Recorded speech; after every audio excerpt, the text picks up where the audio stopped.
Vivam todos! Chegamos ao início da Semana Santa, da Semana Maior, porque nesta semana celebramos os maiores mistérios da nossa fé.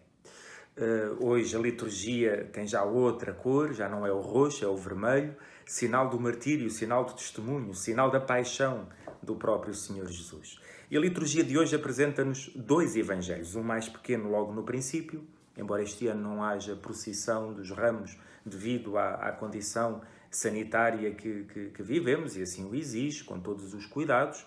Este Evangelho dos Ramos, logo do princípio, leva-nos até ao final do século IV a.C., quando Alexandre o Grande, num grande cortejo magnífico, com muita gente, com muita opulência, com expressão de grande força, marcha rumo ao Egito, vitorioso, conquistador de tudo e de todos, e de certeza que impressiona os olhos dos judeus, que olham agora para esta nova potência que os vai dominar. E os olhos mais atentos vão entender e vão perceber que este homem não é Deus. E, sobretudo, que Deus não vem assim. Zacarias faz-nos a descrição da vinda do rei ao encontro da sua esposa, bela, gloriosa, mas montado num jumentinho, completamente diferente daquele espetáculo que está ali perante os seus olhos. E tinha razão. Este rei, passado poucos anos, morre muito precocemente. Era imprevisível que tivesse um desfecho tão cedo, que a sua vida tivesse sido tão curta, e percebe-se claramente que aquele homem não é Deus. Aquele homem não tinha o poder todo. Deus é de outra forma, é de outra maneira. Este relato dos ramos, segundo São Marcos, é muito simples, descreve simplesmente esta entrada. Nos outros anos, quando lemos os outros textos paralelos, chegamos mesmo a encontrar os judeus a irem ter com Jesus a pedir que mande calar a multidão. E certamente por dois motivos muito fortes para eles. O primeiro era porque eles estavam equivocados. Não pensem em coisas que não são, manda-os calar, isto não é verdade. Tu és um homem, nós sabemos que tu és um homem que nos... uma pedra no nosso sapato, mas não és o Messias, não és o enviado de Deus. O outro motivo, talvez até fosse esse que eles apresentassem primeiro, nós estamos a viver tempos difíceis, não queremos atrair sobre nós a atenção dos romanos, manda-os calar, senão ainda podemos vir a ter represálias. Segundo esses evangelhos, essas narrativas, a resposta de Jesus é muito curiosa. Se eles se calarem, gritarão as pedras. É um momento verdadeiramente profético que acontece da entrada de Jesus em Jerusalém. Depois a liturgia leva-nos à longa narrativa da paixão de Jesus. Curiosamente, este ano é mais curta, do Evangelho de São Marcos, mas mesmo assim longa. São 119 versículos, dos poucos mais de 650 que compõem todo o seu Evangelho, e de facto não são de grande explicação, não são para grande explicação. Eles mesmos é que nos introduzem no próprio mistério.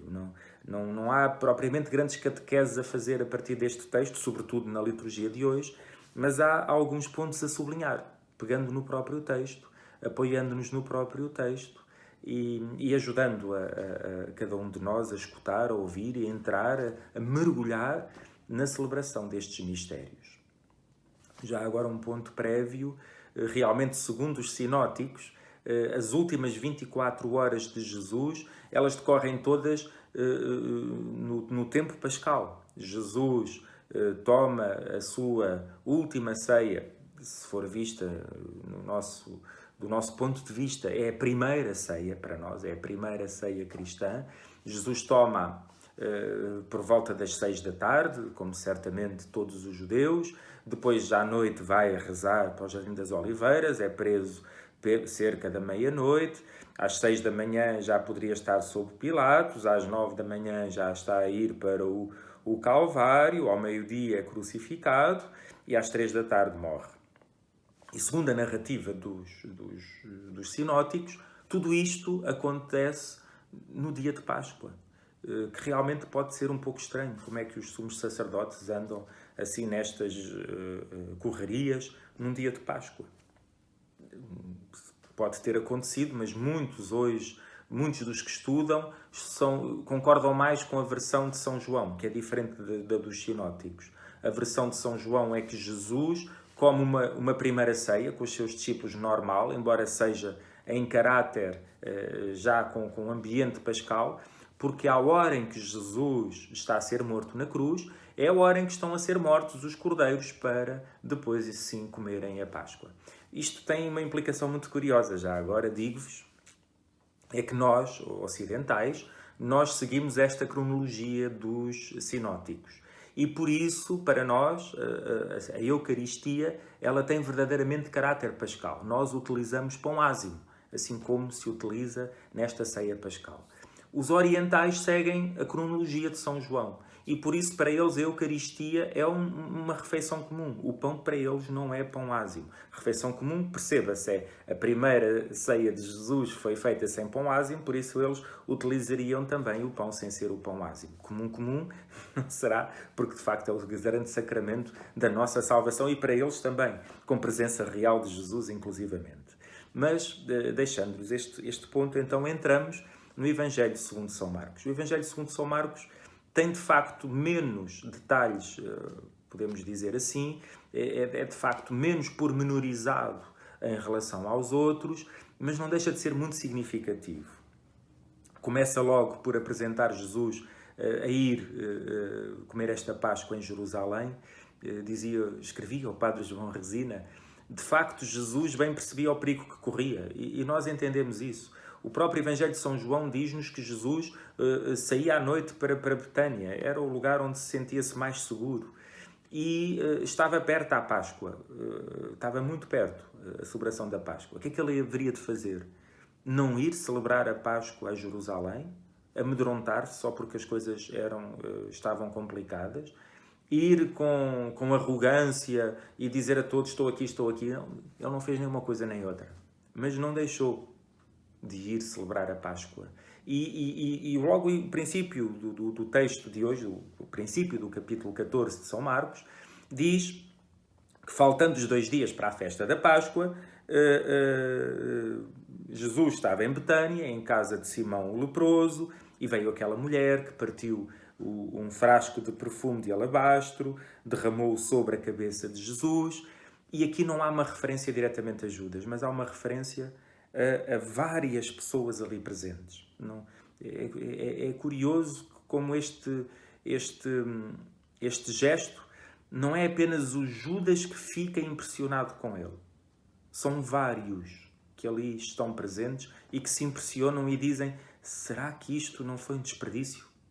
Será que não se podia ter feito alguma coisa melhor com este perfume? Tanto assim de uma só vez? E a resposta de Jesus àqueles que censuravam a mulher com aspereza é: porque estáis a importuná-la? Deixai-a.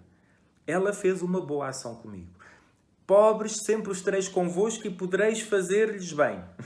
Ela fez o que estava ao seu alcance. Ungiu de antemão o meu corpo para a sepultura. Onde se proclamar o Evangelho, também se dirá o que esta mulher fez. Depois, sim, destaca-se Judas Iscariotes, que vai ter com os príncipes dos sacerdotes e vai combinar com eles a forma de entregar Jesus. Porque diz também o texto que são os discípulos que vão ter com Jesus no primeiro dia dos ázimos e perguntam-lhe: onde queres que preparemos a Páscoa? E Jesus manda-os a Jerusalém. E diz: onde ver um homem com uma bilha, seguiu, onde esse homem entrar, dizia ao dono da casa, onde está a sala onde comerei a Páscoa com os meus discípulos. Ele vos mostrará no andar superior uma sala alcatifada, pronta, para fazer lá todos os preparativos. E assim acontece. E quando Jesus se senta à mesa, Jesus faz uma única afirmação sobre quem o vai entregar. Não diz quem é, não dá pistas, diz apenas: é um de vós que está sentado à mesa. Depois, mais tarde, vai dizer: é um dos que mete comigo a mão no prato, mas não há nenhuma outra mais particular, de tal modo que Jesus, dizendo depois: o Filho do Homem vai partir, mas ai daquele por quem o Filho do Homem parte. Mas todos os discípulos, entre o anúncio e entre esta afirmação de Jesus, todos eles não perguntam quem é. Todos eles perguntam um após outro, serei eu? É muito significativo este serei eu. Dizia o Dom José Tolentino, de alguma forma, os discípulos tinham esta consciência, podia ser qualquer um deles. E por isso a pergunta era quase uma pergunta a si mesmos. Serei eu? Será que vou ser eu? Certamente a Jesus, mas também a si mesmos. Eles já tinham vivido tanta coisa com Jesus, já estavam prontos para tudo e sabiam que tudo podia acontecer. Jesus institui a Eucaristia de uma maneira muito simples, muito bela. Primeiro parte o pão, recita a bênção, dá aos discípulos dizendo, curiosamente, todos bebem do cálice e só depois é que Jesus anunciou que é o cálice. Este é o meu sangue, o sangue da nova aliança, derramado pela multidão dos homens. Todos vós me abandonareis, Jesus faz esse anúncio. Pedro diz que não abandonarás, Jesus diz não. Antes do galo cantar 2 vezes, Pedro 3 vezes tu me hás de negar. Todos afirmam que não, todos dizem que não, mas pronto, entretanto chegam ao Getsémani e aqui no Getsémani temos 3 grupos. Temos o grupo dos discípulos que ficam para trás, depois Pedro, Tiago e João que vai com Jesus e que vão ficar eles os 3 noutro sítio e Jesus um pouco mais à frente. Jesus pede a estes 3, ficai aqui, vigiai, e creio que São Marcos é o único que coloca Jesus no Getsémani a chamar a Deus por Abba, que é esta expressão tão pueril, de criança, tão infantil.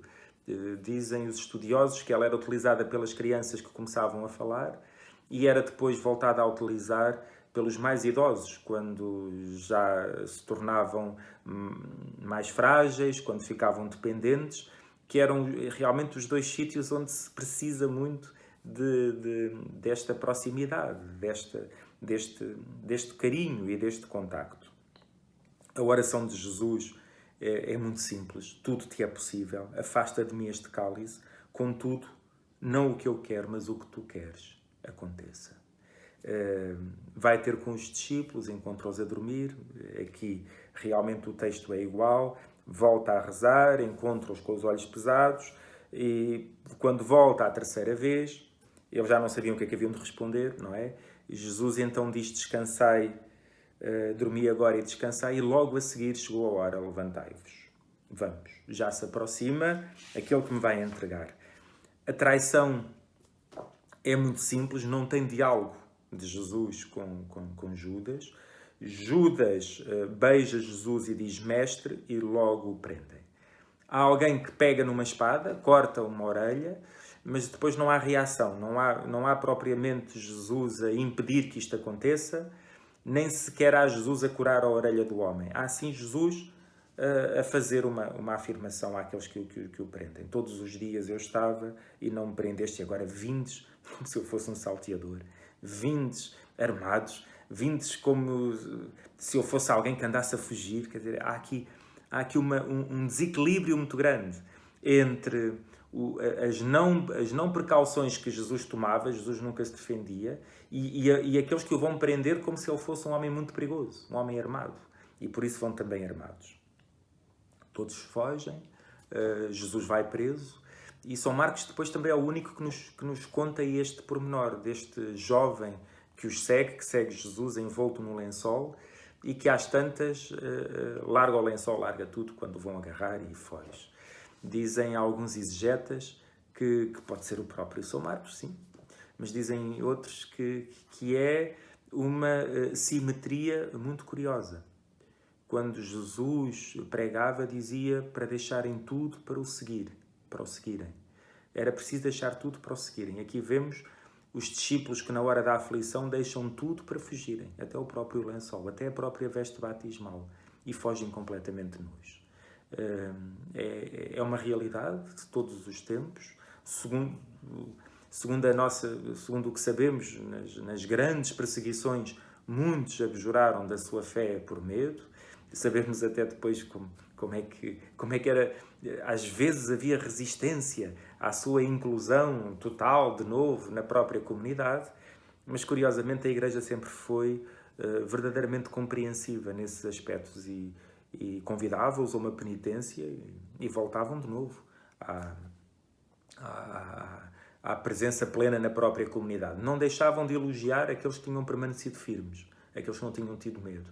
Mas mesmo os que tinham fugido por medo e depois voltavam, mesmo esses eram acolhidos. A Igreja sempre foi porta aberta, não porta de exclusão. Depois temos Jesus a ser primeiro condenado perante os sumos sacerdotes, os anciãos, Pedro, que estava lá no pátio a ver o que é que ia acontecer, e os depoimentos não eram concordes. Aquilo que diziam acerca de Jesus depois não batia muito bem todas as acusações. Mesmo a grande acusação do próprio templo que vai aparecer, que destruirá o templo e depois o tornará a erguer, nem mesmo essa acabou por ser concorde. O próprio sumo sacerdote dizia-lhe: não respondes ao que dizem contra ti, ao que depõem, e ele continuava calado, até que lhe perguntou: tu és o Messias, o Filho de Deus bendito? E Jesus diz: eu sou. E vós vereis o Filho do Homem sentado à direita do Todo-Poderoso, vir sobre as nuvens do alto do céu. O sumo sacerdote rasga as vestes, exatamente por essa afirmação do eu sou, blasfémia, não pode dizer isto, todos ouvimos, sentenciaram-no que era réu de morte, cuspiram-no, davam-lhe bofetadas, tudo mais. Pedro acaba por o negar 3 vezes, não há o encontro do olhar de Jesus com o olhar de Pedro, e Pedro, quando percebe que o galo cantou 2 vezes, que ele já 3 vezes tinha negado Jesus, desata a chorar.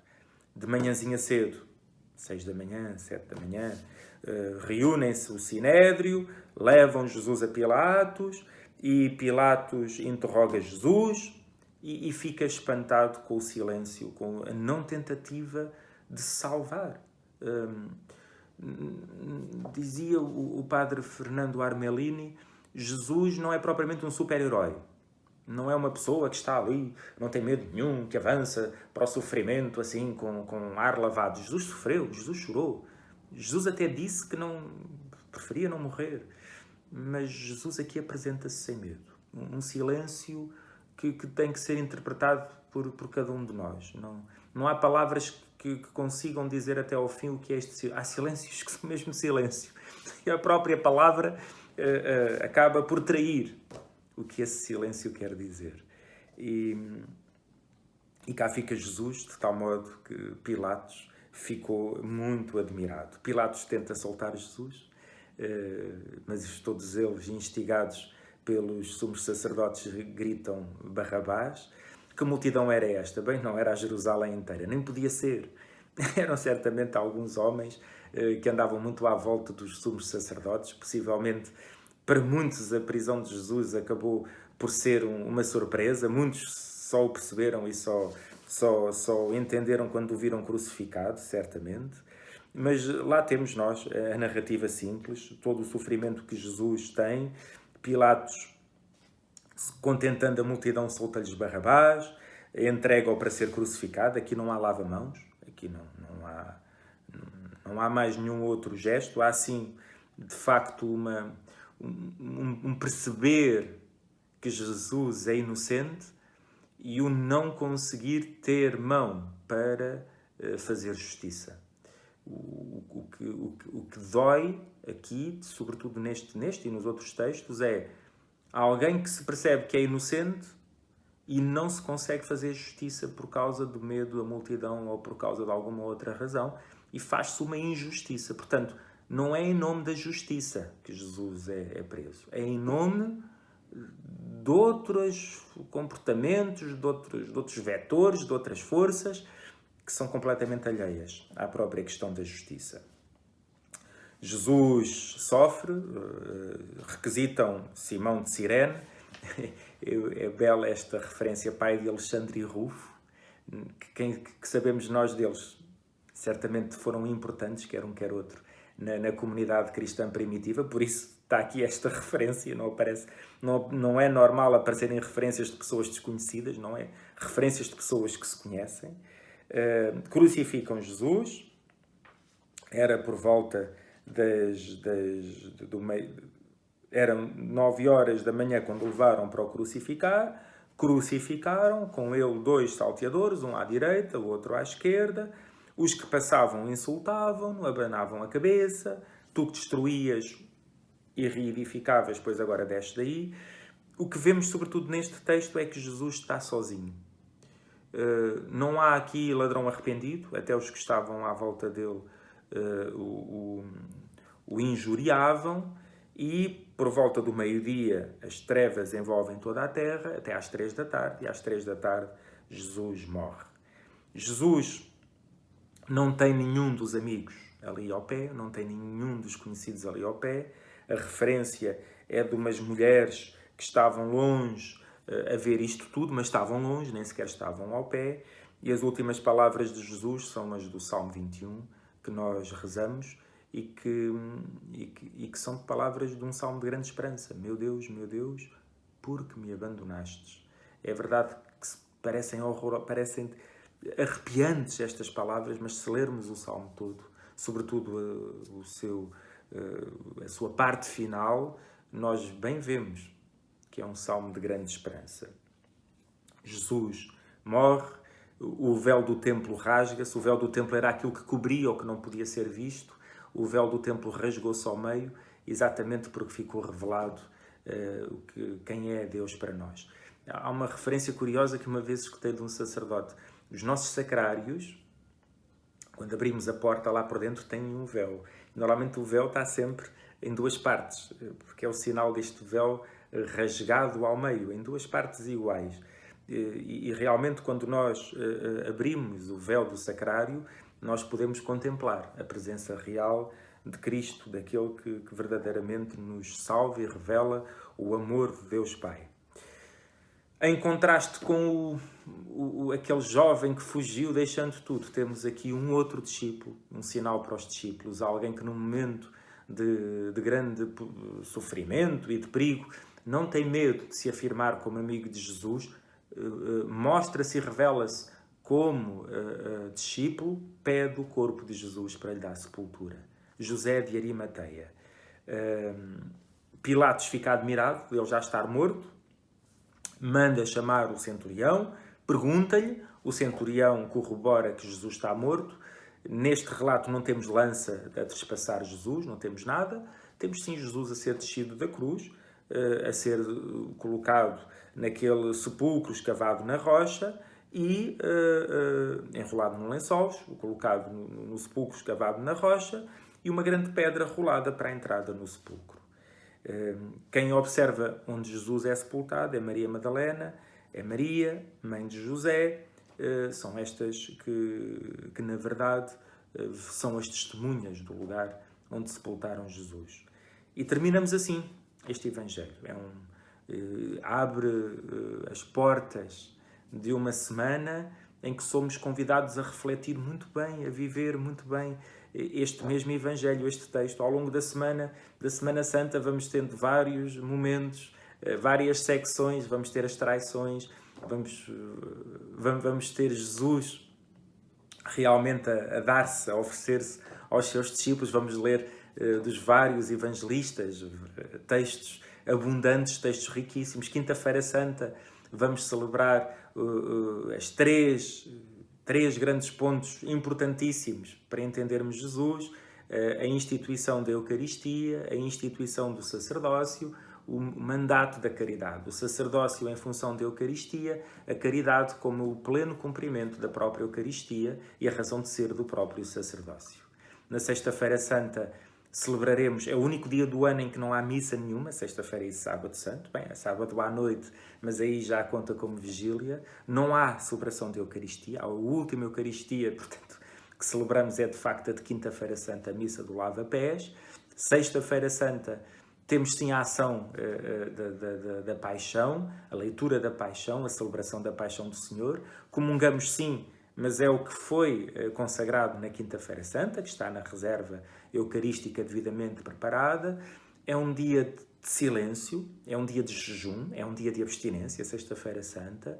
É um dia de oração, é um dia de nos aproximarmos, de nos tornarmos próximos deste Jesus que por nós morre e para nós se oferece.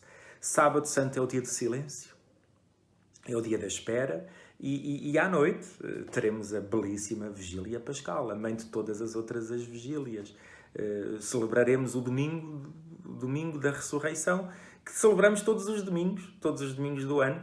Todos os domingos do ano nós celebramos verdadeiramente a Páscoa do Senhor.